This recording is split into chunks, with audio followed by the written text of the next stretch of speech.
வணக்கம் நண்பர்களே. அதாவது எடப்பாடி அவர்களுக்கு பார்த்திங்கன்னா நிம்மதிங்க. சொத்து விவரம் மறைத்த வழக்கில் விசாரிக்க பார்த்திங்கன்னா போலீஸுக்கு தடை கொடுத்துருக்குறாங்க. ஹைகோர்ட் பார்த்திங்கன்னா அதிரடியான ஒரு உத்தரவு கொடுத்துருக்குறாங்க.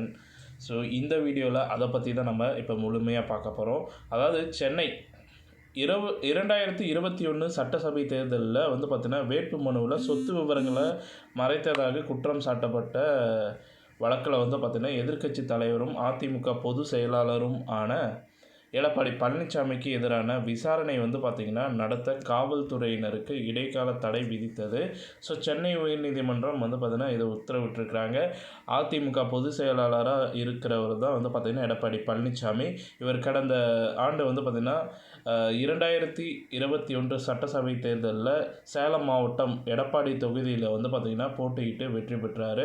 தற்போது பார்த்திங்கன்னா எதிர்க்கட்சி தலைவராக இருக்கக்கூடிய எடப்பாடி பழனிசாமி அவர் பார்த்திங்கன்னா இந்த நிலையில் எடப்பாடி பழனிசாமி தனது தேர்தல் வேட்புமனு மற்றும் பிரமாண பத்திரத்தில் பார்த்திங்கன்னா சொத்து விவரம் உட்பட பல்வேறு முக்கிய தகவல்களை பார்த்திங்கன்னா தவறாக தெரிவிச்சிருக்கிறாரு. அந்த மாதிரி குற்றச்சாட்டுலாம் எழுந்தது.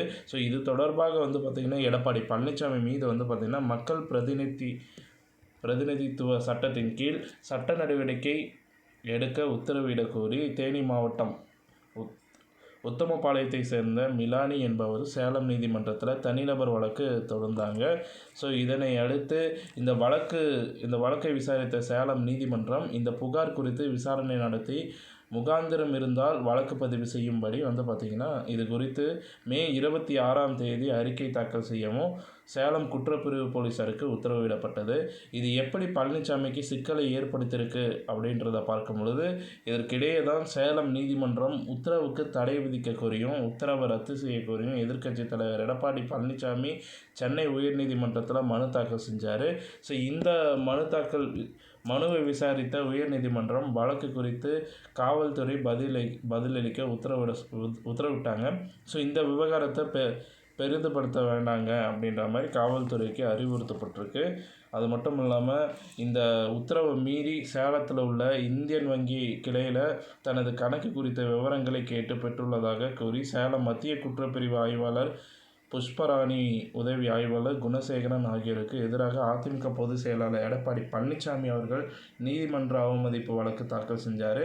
இந்த மனுவில் ஈரோட்டில் 1973 to 76 ஆண்டுகளில் தான் பார்த்திங்கன்னா படித்த ஸ்ரீ வாசவி கல்லூரிக்கு பார்த்திங்கன்னா போலீஸார் கடிதம் எழுதியிருக்கிறதாகவும் வழக்கை பெரிதுபடுத்த வேண்டாம் என உயர்நீதிமன்றம் விட்டிருக்க நிலையில் விசாரணை தொடர்ந்து மேற்கொள்வது நீதிமன்றத்திற்கு அவமதிப்பு.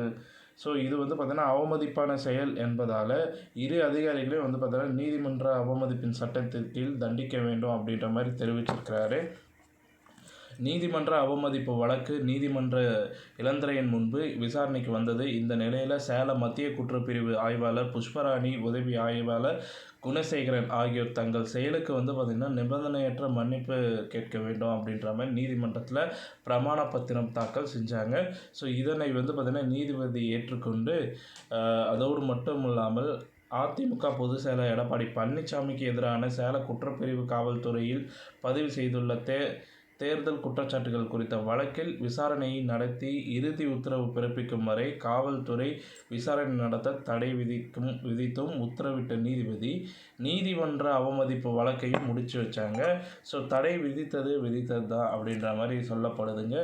ஸோ பொறுத்திருந்து பார்ப்போம் வேறு என்ன சர்ச்சைகள் நிலவ போகுது எடப்பாடி ஐயா அவர்கள் மீது அப்படின்றத. இந்த தகவல் பிடிச்சிருந்தால் லைக் பண்ணுங்கள், ஷேர் பண்ணுங்கள், மறக்காமல் சேனலை சப்ஸ்கிரைப் பண்ணி வச்சுக்கோங்க. நன்றி, வணக்கம்.